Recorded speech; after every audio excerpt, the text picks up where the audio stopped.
Il était une fois, dans un petit village africain niché parmi de vastes prairies et des collines verdoyantes, un lieu qui évoquait la beauté de la nature, mais qui cachait également un secret moins plaisant.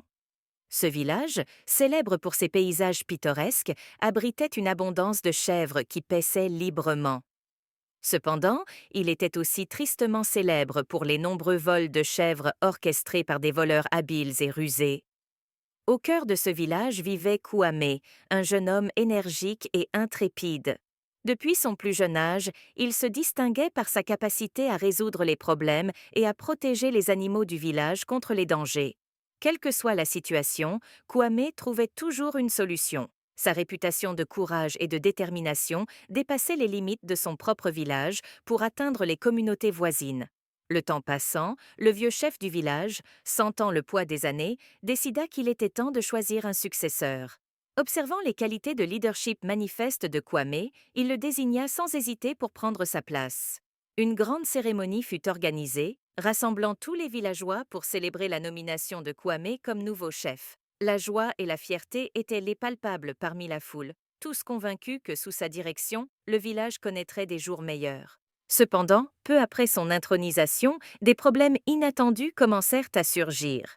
Les chasseurs revenaient régulièrement les mains vides, se plaignant de la raréfaction du gibier.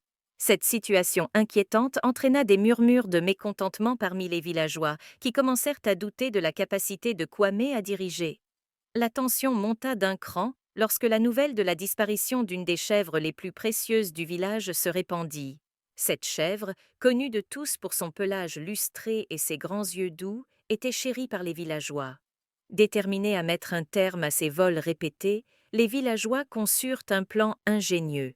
Ils attachèrent une clochette à une autre chèvre et la laissèrent dehors, espérant que le son attirerait le voleur. Tapi dans l'ombre, le village attendait, l'air chargé de tension et d'anticipation. À la tombée de la nuit, alors que le silence enveloppait le village, un léger tintement rompit l'attente. Les villageois, dissimulés derrière leurs fenêtres et dans les buissons, observèrent une silhouette s'approcher furtivement de la chèvre. Au fur et à mesure que la figure s'avançait, le son de la clochette s'intensifiait. Soudain, émergeant de leur cachette, torches à la main, les villageois encerclèrent le voleur. La lumière des torches dévoila le visage du coupable, provoquant un cri de stupéfaction parmi la foule. C'était Kwame, leur chef bien-aimé. Le héros du village était maintenant pris en flagrant délit de vol.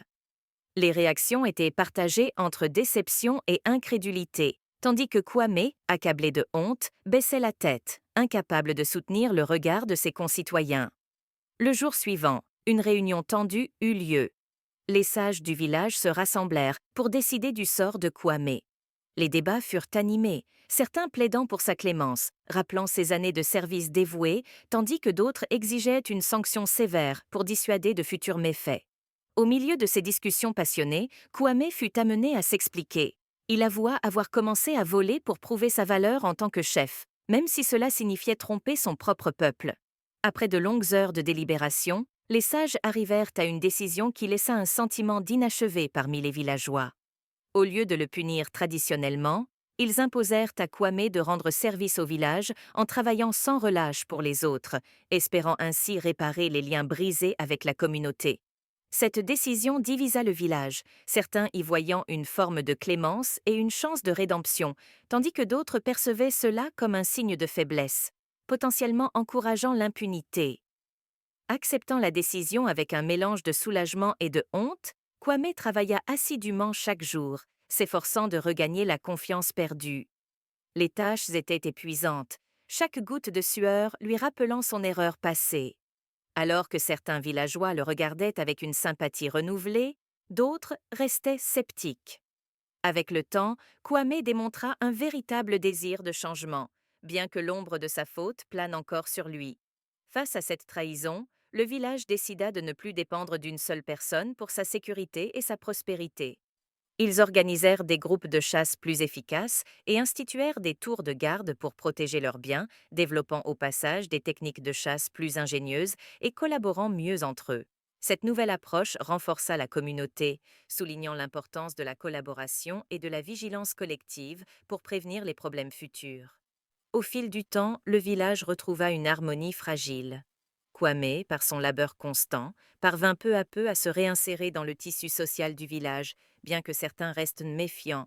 L'histoire de Kwame et de la chèvre à la clochette devint une leçon pour tous, enseignant que la vérité et l'intégrité sont les véritables piliers d'une communauté forte. Le village, autrefois marqué par la honte, devint un symbole de résilience et de justice, prouvant que même dans un lieu entaché par le méfait, il est possible de se redresser et de choisir une voie honorable.